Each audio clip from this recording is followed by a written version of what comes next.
In this altered world, life has become a scarce commodity.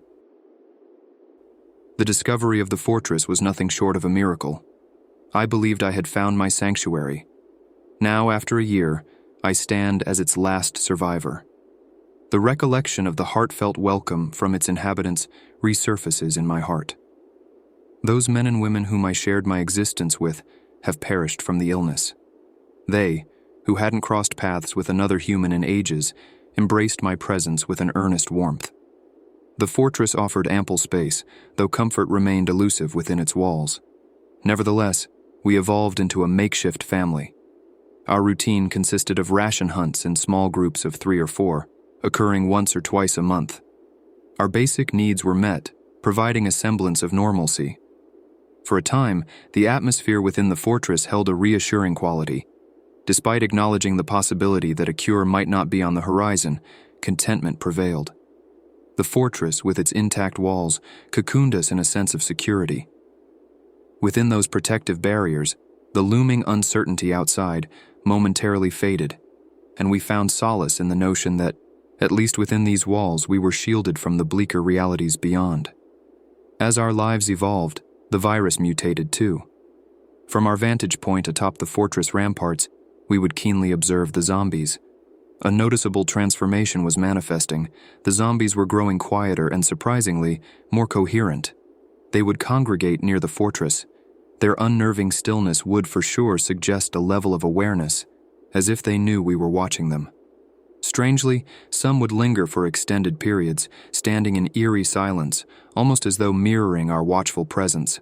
I remember that one evening when all the zombies had dispersed except for one that stayed stubbornly anchored at its spot. I don't know why I acted so impulsively when I hurled a piece of meat its way. It hit the undead creature hard enough to elicit a reaction. The zombie gradually looked down at the ground where the morsel had fallen and then stared back at me.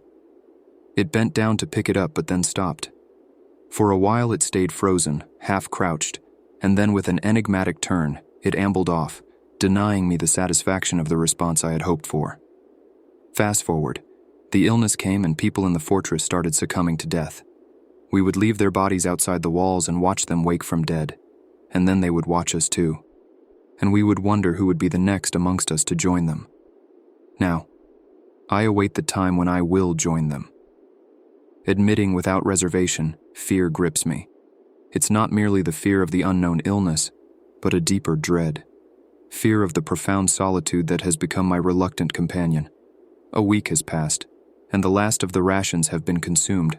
Starvation looms. It's been 2 long months since my last foray in search of sustenance. During this time, I've been crafting a doubt-ridden plan for my departure from the fortress. Today marks the moment when I set that plan into motion. As evening falls, I ignite a fire on the bastion. The fire flares up enough to garner the zombies' attention. I wait and watch as a horde gathers outside. This is when I run back to the sally port on the other side of fortress. My truck awaits. I know it won't be long before the zombies hear my engine rev and come trailing me. The gravity of the situation weighs on me as I contemplate the possibility that this daring escape might mark my final departure from the fortress. I hop in my truck and turn the engine on. A cocktail of fear and determination rushes through my nerves. Perhaps this will work. I drive out of the fortress. The first sight of zombies triggers a surge of panic, but I steel myself against the rising tide of fear.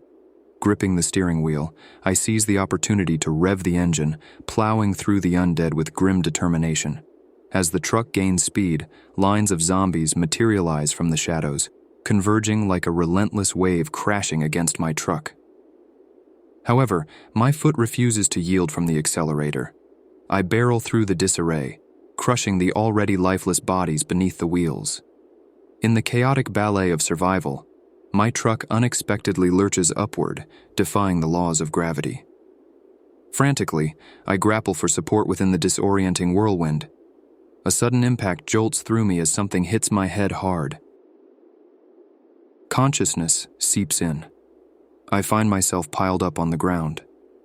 Remembering the context to my accident, I jolt up. I am surrounded by zombies. Cold, vacant stares are fixated upon me. An eerie silence prevails. I grapple with the enigma. I am not being harmed, yet I have never felt so vulnerable. The zombies crowd me as if I am an artifact on display inside a museum. Strangely, none of the alive corpses attempts at touching me.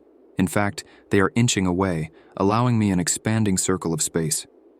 At a distance, I see a group of men wielding fire torches approach. They are shrouded in shadows, and their gaits are unrushed. I am direly confused. My mind darts between scenarios and conclusions. Nothing seems right. The juxtaposition of events is beyond my grasp. The advancing men, the retreating zombies. This is as far away from reality as it can get. Soon the two factions are face to face. Neither zombies nor the men break the silence. I prepare myself for an Armageddon of sorts, but nothing ensues. "Come with us," the leading man offers. "We have food and shelter."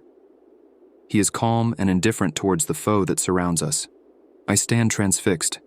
I have just reckoned that the zombies are the ones who pulled me out of the truck. I never thought benevolence would be a part of their nature. I glance back one more time to gauge their apparent intent, but they remain mere lethargic spectators. I muster a few steps towards the men. I haven't gotten over the fear that an impending attack from the undead is imminent. What if their silence is a befooling trap? "They are harmless," the man assures me. He is reading my thoughts. Laden with skepticism and short of words, I follow the men towards a destination unknown. A revelation dawns on me that the virus is curing itself up. A new chapter in evolution is in the formation. I look at the living dead, who in their silence are offering me a farewell. A few are beginning to disperse while others wait for me to vanish from their sight.